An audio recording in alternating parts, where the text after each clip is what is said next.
Hello everyone, स्वागत है आप सभी का अपने यूट्यूब चैनल पर clarity of commerce with Jyoti. Today we discuss the style of the leadership. अगर हम यहाँ पर स्टाइल की बात करें तो एक लीडर का स्टाइल कैसा होता है, अपने एम्प्लॉयज के साथ वो कैसे व्यवहार करता है, कैसे वो इंटरेक्ट होता है। तो ये देखिए, it refers to the manner in which a leader interact with his or her subordinate. Means अपने सबॉर्डिनेट के साथ वो कैसे इंटरेक्ट होगा, कैसे वो उनसे बात करता है, रूडली नेचर है या फिर अच्छे तरीके से कम्युनिकेट करता है एम्प्लॉयज के साथ। ये चीजें यहाँ पर चेक की जाती हैं, लीडर का व्यवहार कैसा है। तो जब हम स्टाइल की बात करते हैं तो 3 तरीके का व्यवहार, बिहेवियर एक लीडर का यहाँ पर निकल कर आता है। Autocratic, democratic and lazy fair style means free rein leadership style. यहाँ पर हम कह सकते हैं कि जो ऑटोक्रेटिक नेचर का लीडर होता है वो ज्यादा प्रेशर बनाकर रखता है अपने एम्प्लॉयज के ऊपर। मीन्स वो कहता है कि जो डिसीजन उसने लिया है वो लास्ट डिसीजन माना जाएगा ऑर्गेनाइजेशन के अंदर। अगर कोई उसके डिसीजन को फॉलो नहीं करेगा तो उसको वो पनिश भी कर सकता है। एक होता है डेमोक्रेटिक लीडरशिप स्टाइल, मींस कुछ पार्टिसिपेशन होना।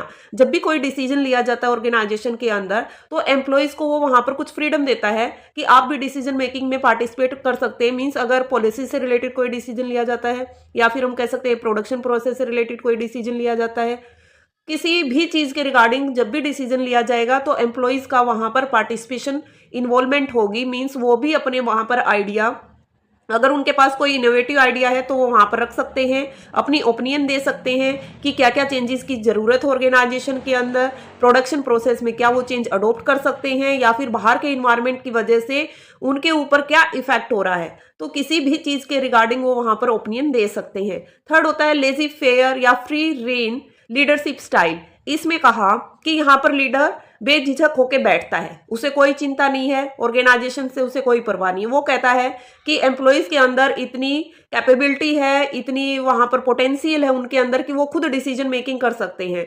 अगर प्रोडक्शन उन्हें पता है कि 150 यूनिट और इंक्रीज करना है तो वो सारा जो भी डिसीजन है वो अपने सबॉर्डिनेट के ऊपर छोड़ देता है और कहता है कि आप अपने अकॉर्डिंग कोई भी डिसीजन लें, कैसे भी करना है, आपको अपना टास्क कंप्लीट करना है, ये आपके हाथों में। मीन्स लीडर वहां पर सबॉर्डिनेट से दूर रहता है और जो भी डिसीजन मेकिंग पावर है, फुल अथॉरिटी अपने सबॉर्डिनेट को दे देता है। फिर कहा कि जो ऑटोक्रेटिक है, डेमोक्रेटिक है और लेजी फेयर है। यहाँ पर एक छोटा सा डायग्राम हम देख सकते हैं। देखिए, ऑटोक्रेटिक के अंदर सारी की सारी पावर किसके पास है? लीडर के पास। एम्प्लॉयज यहाँ पर अलग है उससे। ये होता है ऑटोक्रेटिक, मींस एम्प्लॉयज के पास कोई पावर नहीं होती, कोई अथॉरिटी नहीं होती, बस उनके ऊपर डिसीजन थोपा जाता है और उस डिसीजन को वो फॉलो करते हैं जो लीडर कहता है।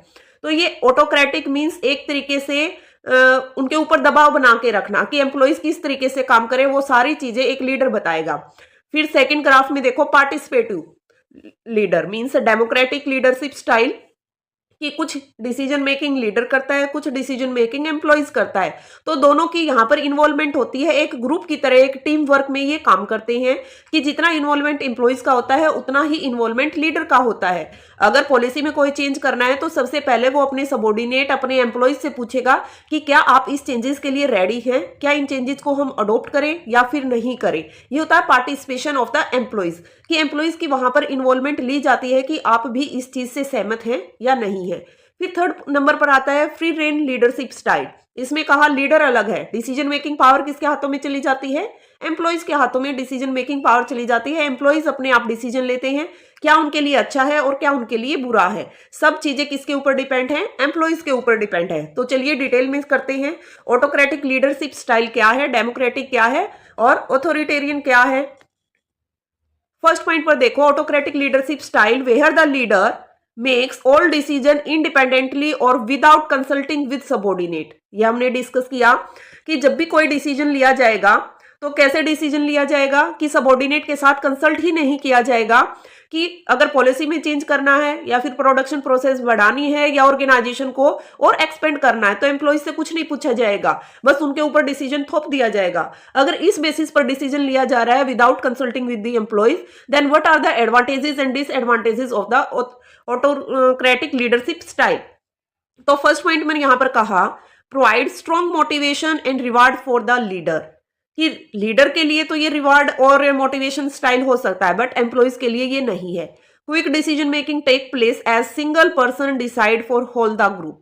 इसमें कहा कि डिसीजन तो इजिली ले सकते हैं, क्विकली डिसीजन मेकिंग हो जाती है क्योंकि एक ही पर्सन के ऊपर सारे काम की जिम्मेवारी है, उसी को डिसीजन लेना है तो टाइम पर डिसीजन लिया जा सकता है और टाइम पर उसको इंप्लीमेंट किया जा सकता है।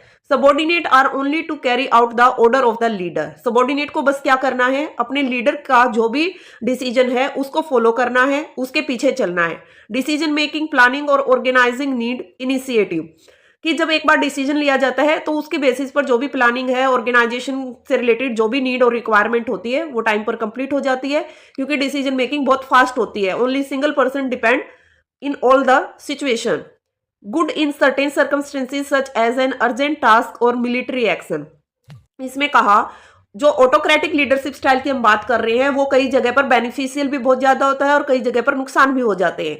बेनिफिशियल किस चीज में, जैसे मिलिट्री की सेंस में, डिफेंस से रिलेटेड अगर वो टाइम पीरियड चल रहा है तो वहां पर एक सिंगल पर्सन के हाथ में कमांड होती है कि उसका जवाब देना है या नहीं देना है। टाइम पर डिसीजन मेकिंग, एक सिंगल पर्सन इजिली वहां पर डिसीजन ले सकता है कि आपको आगे कौन सी सिचुएशन को फॉलो करना है। फिर कहा डिसएडवांटेजेस क्या है, poor decision making, poor level of employees motivation, कि जब सारे डिसीजन लीडर लेगा तो एम्प्लॉइज का जो मोटिवेशन लेवल है वो कम हो जाता है। क्यों कम हो जाता है? क्योंकि उनकी कोई इन्वॉल्वमेंट नहीं होती, चाहे हम प्रॉफिट से रिलेटेड कहें या पॉलिसी से रिलेटेड कहें, प्रोग्राम से, प्रोडक्शन प्रोसेस से, तो उनका कोई इन्वॉल्वमेंट नहीं होता ऑर्गेनाइजेशन से रिलेटेड। Lead to frustration, low morale and conflict among subordinate. इसमें कहा कि जब एम्प्लॉय से कुछ पूछा ही नहीं जाता, बस उनके ऊपर डिसीजन थोपे जाते हैं, तो वो एक तरीके से धीरे धीरे फ्रस्ट्रेट हो जाते हैं अपने काम से और उनका काम में मन नहीं लगता, जिसकी वजह से मोराल भी धीरे धीरे नीचे चली जाती है और आपस में कंफ्लिक्ट होने स्टार्ट हो जाते हैं। क्योंकि जो लीडरशिप स्टाइल है वो ऑटोक्रेटिक नेचर का है, वो एम्प्लॉयज के साथ कम्युनिकेट नहीं करते, बस वहां पर डिसीजन थमा दिए जाते हैं उनके हाथ में कि आपको इतने लेवल तक प्रोडक्शन करना है या फिर इन रूल्स रेगुलेशन को आपको फॉलो करना है, बस उनके ऊपर डिसीजन थोपे जाते हैं। Subordinate tend to shirk responsibility and initiative. Subordinate क्या करते हैं, बस रिस्पॉन्सिबिलिटी के दबाव में आ जाते हैं कि उन्हें कोई काम की जिम्मेवारी सौंपी गई और वो काम उन्हें करना है। Full potential to subordinate and their creative idea are not utilized, जिसकी वजह से अगर एम्प्लॉइज फ्रस्ट्रेट हो जाएगा तो जितनी उसके अंदर कैपेबिलिटी है, कैलिबर है काम को करने का, जो भी उत्तेजना थी उसको करने की, वो धीरे धीरे खत्म हो जाती हैं और वो वहां पर अपनी जो आइडिया है वो भी उनके यूटिलाइज नहीं होते, क्योंकि कोई इन्वॉल्वमेंट नहीं होती एम्प्लॉइज की, जिसकी वजह से वो भी धीरे धीरे उनकी क्रिएटिवनेस खत्म हो जाती है। Organizational continuously is threaten in the alternative of the leader because subordinate get no opportunity for development. इसकी वजह से क्या होता है कि ऑर्गेनाइजेशन में कंटिन्यूटी बनी रहती है लीडरशिप की अब्सेंस की, कि अगर वो अब्सेंट है तो वो अच्छे तरीके से काम करेंगे, अगर वो ऑर्गेनाइजेशन में है तो जो सबॉर्डिनेट है वो उससे डरते हैं। तो जिसकी वजह से क्या होता है, क्योंकि सबॉर्डिनेट के पास कोई अपॉर्चुनिटी नहीं है उनकी डेवलपमेंट से रिलेटेड, ना तो उनकी डिसीजन मेकिंग में कोई सुनवाई होती है, ना कोई उन्हें मोटिवेट करता है काम को करने के लिए, नहीं कभी उनको बोनस मिलते हैं, ना कमीशन से रिलेटेड उन्हें कुछ दिया जाता है, तो जिसकी वजह से एम्प्लॉयज फ्रस्ट्रेट हो जाते हैं एक लेवल पर जाकर। फिर आता है सेकंड नंबर पर डेमोक्रेटिक लीडरशिप स्टाइल, कि डेमोक्रेटिक क्या, एक तरीके से एम्प्लॉयज के साथ कम्युनिकेट करना, घर की तरह उनके साथ व्यवहार करना।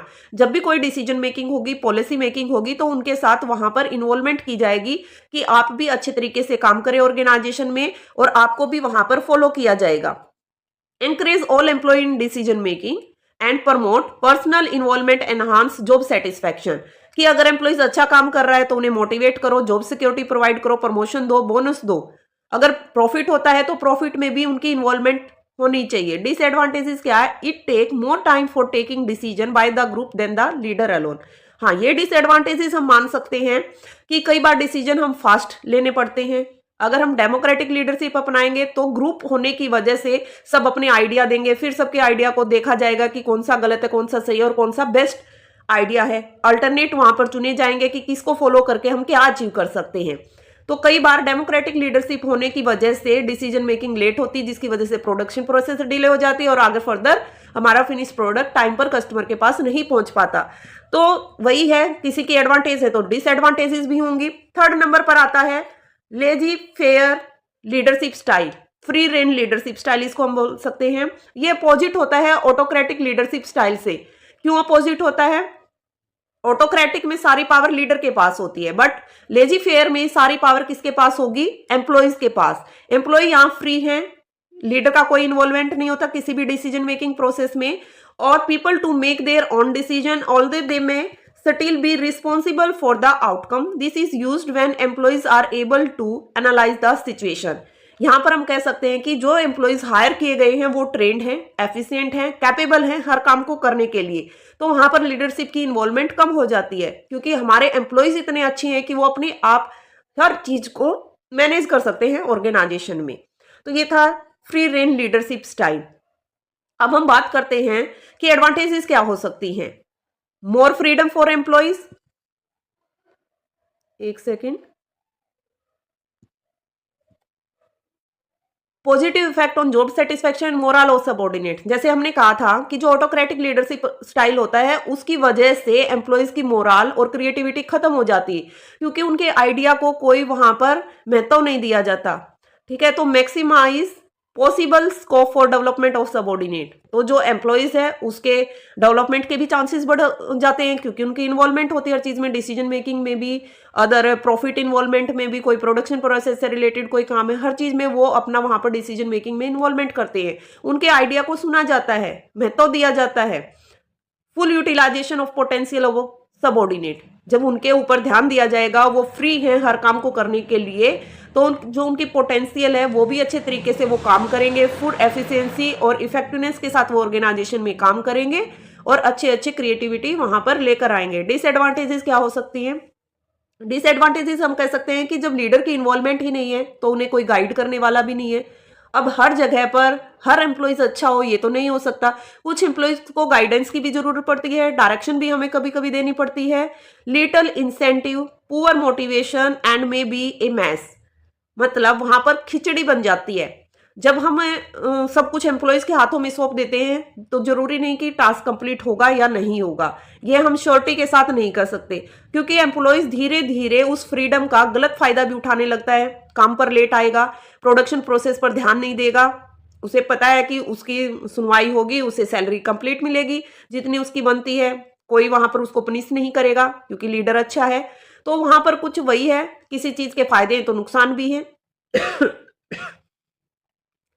It ignore the leader contribution just as autocratic style ignore the contribution of the subordinate.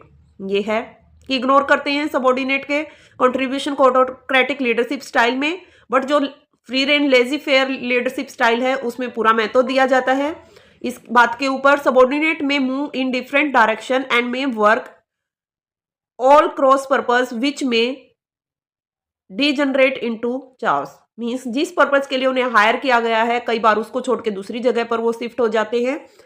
तो यही है, कहीं पर फायदा है कहीं पर नुकसान है। अब हम ये कैसे जानेंगे कि लीडरशिप स्टाइल कैसे फैक्टर अफेक्ट करते हैं किसी चीज को? तो कौन से फैक्टर ऐसे हैं जो लीडरशिप स्टाइल को अफेक्ट करते हैं? टास्क हो सकता है। अब ये तो लीडर के ऊपर डिपेंड करता है कि टास्क टफ है या फिर इजी है, एम्प्लॉयज उसको खुद कंप्लीट कर सकते हैं या नहीं कर सकते। Tradition of the organization, organization में कल्चर कैसा है, ट्रेडिशन कैसा है। The type of labour force, हमारी लेबर ट्रेंड है या फिर अनट्रेंड है।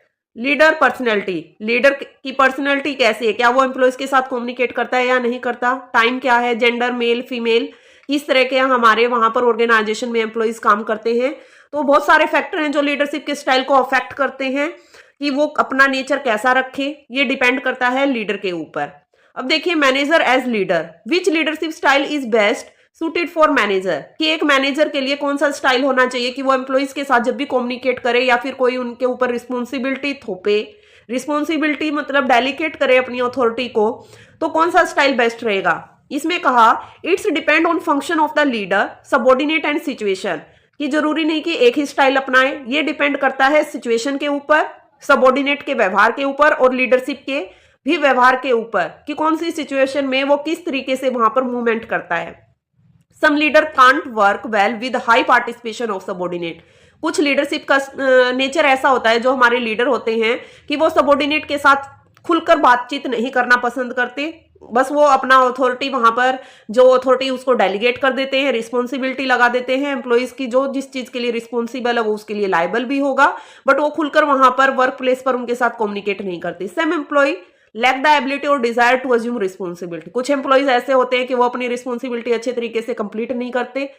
देन पार्टिसिपेटिव डिसीजन मेकिंग में भी better when time pressure is not accurate, means कई जगह पर पार्टिसिपेटिव डिसीजन मेकिंग को बेटर माना गया है जहां पर time pressure is not acute means time का प्रेशर नहीं होता कि कब किसको काम करना है, तो दोनों मिलजुल कर काम कर लेते हैं।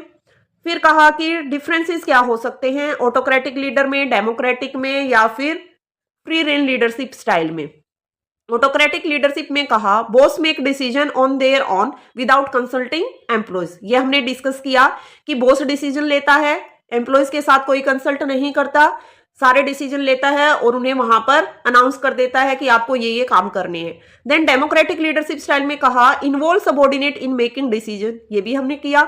Free range leadership style leader believe in minimum supervision leaving most decision to subordinate means जितना हो सके कम से कम इन्वॉल्वमेंट होता है लीडर का और सारे डिसीजन किसके ऊपर थोप दिए जाते हैं, सबॉर्डिनेट के ऊपर। सबॉर्डिनेट अपने तरीके से काम करते हैं।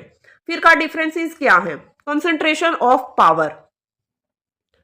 इसमें कहा कि जो ऑटोक्रेटिक लीडरशिप स्टाइल होता है पावर किसके पास होती है, मैनेजर के ऊपर। डेमोक्रेटिक लीडरशिप में कहा कि शेयर्ड की जाती है मैनेजर और सबॉर्डिनेट के बीच में।